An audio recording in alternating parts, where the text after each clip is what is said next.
राहुल गांधी का सावरकर पर दिया हुआ बयान उन्हें दोबारा टीवी स्क्रीन्स पर तो ले आया, पर कंट्रोवर्सी थोड़ी बड़ी हो गई है। दरअसल कंट्रोवर्सी इस कारण भी हो गई क्योंकि महाराष्ट्र में सावरकर का एक अलग दर्जा है, देश भर में उनका और भी अलग दर्जा है।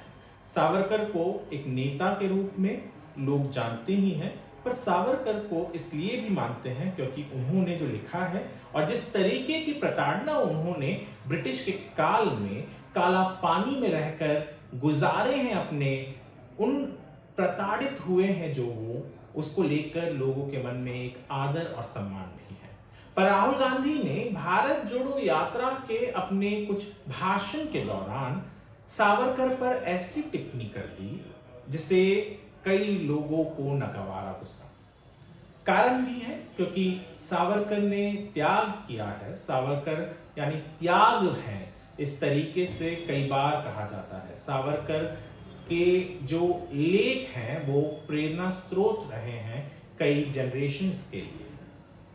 महाराष्ट्र में अब सावरकर पर दिए गए बयान के बदौलत राहुल गांधी जब शुरुआत में महाराष्ट्र में उनकी भारत जोड़ो यात्रा आई थी और जब नांदेड़ में गई, जहां अशोक चौहान जैसे कांग्रेस के कद्दावर नेता हैं जो मोदी वेव के दरमियान भी जीत गए थे, अपनी कॉन्स्टिट्यूएंसी को उन्होंने कायम रखा था, ऐसे कद्दावर नेता ने तो उन्हें अच्छी खासी पॉपुलैरिटी यहाँ महाराष्ट्र के टीवी स्क्रीन पर, न्यूज चैनल पर दिलवा दी। पर जैसे जैसे वहां से निकली, दूसरी जगह गई तो टीवी स्क्रीन से भी नदारद हो गए राहुल गांधी की भारत जोड़ो यात्रा। उसके पीछे दूसरे कारण भी थे। एक एनसीपी के नेता हैं जितेंद्र आव्हाड, जिन्होंने कुछ ऐसी कंट्रोवर्सीज कर दी जिस पर मीडिया ज्यादा फोकस करने लग गई। पर अब वापस से राहुल गांधी आ रहे हैं फ्रेम में कंट्रोवर्सी के जरिए। कहीं ये स्ट्रैटेजी तो नहीं, ये बात भी हमने सोची और लोगों से चर्चा भी की कि एक स्ट्रैटेजी भी तो हो सकती है ना, क्योंकि इतने दिनों से राहुल गांधी की भारत जोड़ो यात्रा जब जब न्यूज में आई है तब तब कंट्रोवर्सी के चलते ही आई है, कभी किसी बहुत अलग कारणों से नहीं आया है। उनकी कंट्रोवर्सीज वो जिनसे मिले हैं, खास करके साउथ में जो जो लोगों और उनके भाषण जो रहे हैं, जिस तरीके से बोले हैं, उन्हीं कारणों की वजह से वो वहां पे न्यूज में थे। और जब यहाँ पर आने के बाद, महाराष्ट्र में आने के बाद उन्होंने सावरकर के ऊपर जब कमेंट किया तो न्यूज में वो आ गए हैं वापस।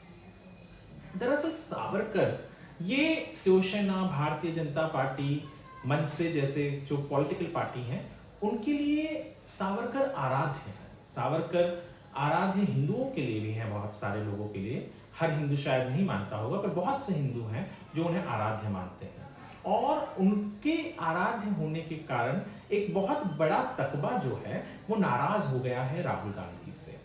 दिक्कत राहुल गांधी की भाषण से है, दिक्कत आदित्य ठाकरे और उद्धव ठाकरे द्वारा चलाए जाने वाली शिवसेना, जो राहुल गांधी के विरोध में अब तक उन्होंने एक बात भी नहीं कहा जब से उन्होंने सावरकर को लेकर ये टिप्पणियां की हैं।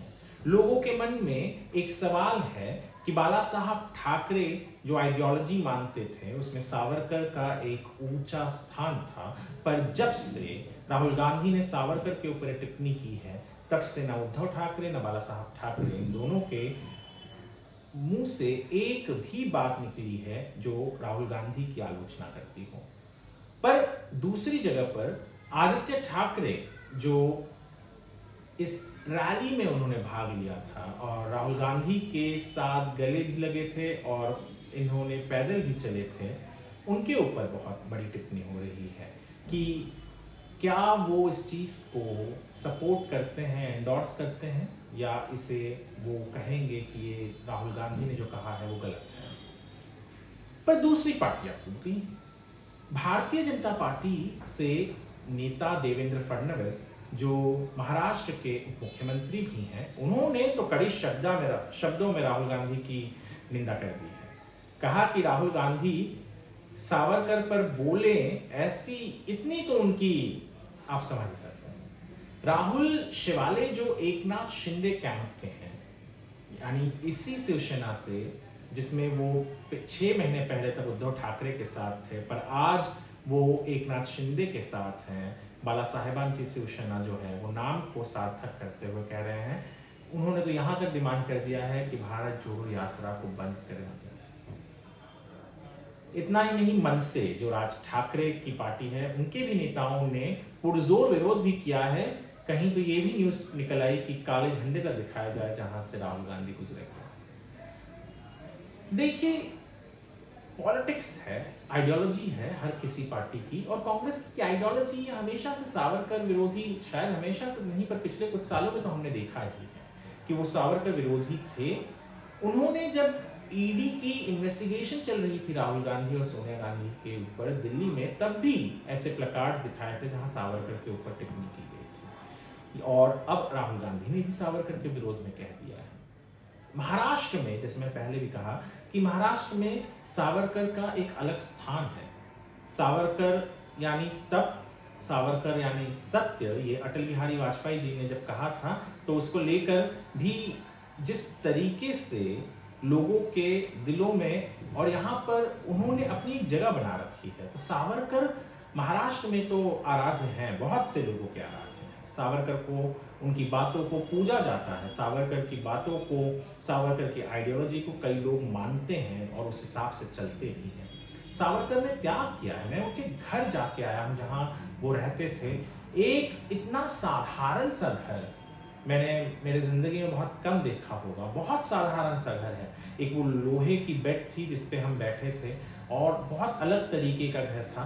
दादर के शिवाजी पार्क में ही है, सावरकर सदन नाम है इमारत का, और बहुत सिंपल तरीके से उनकी बहू रहती है वहाँ पे। उनके बेटे का निधन हो चुका है, उनकी बहू रहती है वहाँ पे। बहुत मतलब एक मिडिल क्लास सिंपल जिस तरीके से जिंदगी जीते हैं, बिल्कुल उसी तरीके से जीते हैं। कभी उन्होंने ऐशो आराम की ना तो कोई कामना की, ना इच्छा की, ना ही उन्होंने इतने पैसे बटोरे कि बहुत ऐशो आराम से जी।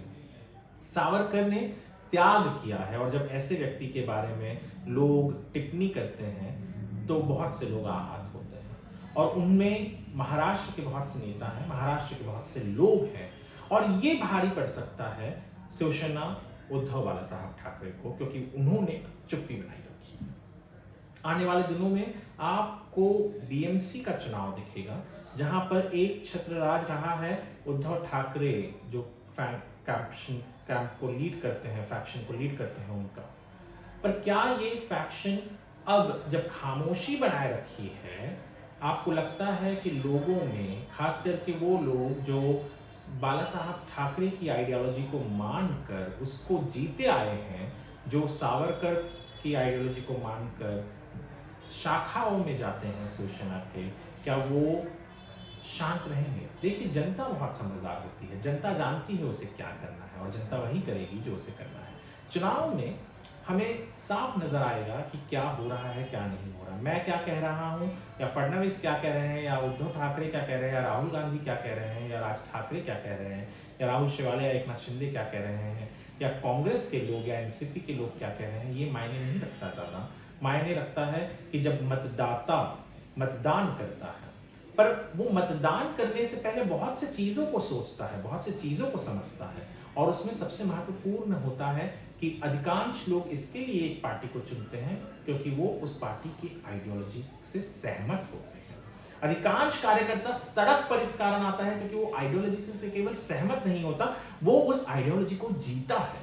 और जो कार्यकर्ता आइडियोलॉजी को जीता है, जब वही कार्यकर्ता देखता है कि आइडियोलॉजी, चाहे कोई भी पार्टी हो, जब वो अपने आइडियोलॉजी से भटकती है तो उसे नुकसान होता है, चुनाव में नुकसान होता है। देखते हैं, कुछ दिनों बाद बीएमसी चुनाव होने हैं महाराष्ट्र में, और भी बहुत सारे म्युनिसिपल कॉर्पोरेशंस के चुनाव होने हैं। वहां नजर आएगा कि कितना फर्क भारत जोड़ो यात्रा का रहा है, कितना फर्क राहुल गांधी के भाषणों का रहा है, और कितना फर्क बाकी नेताओं के चुप्पी और कुछ नेताओं के बोलने का रहा है।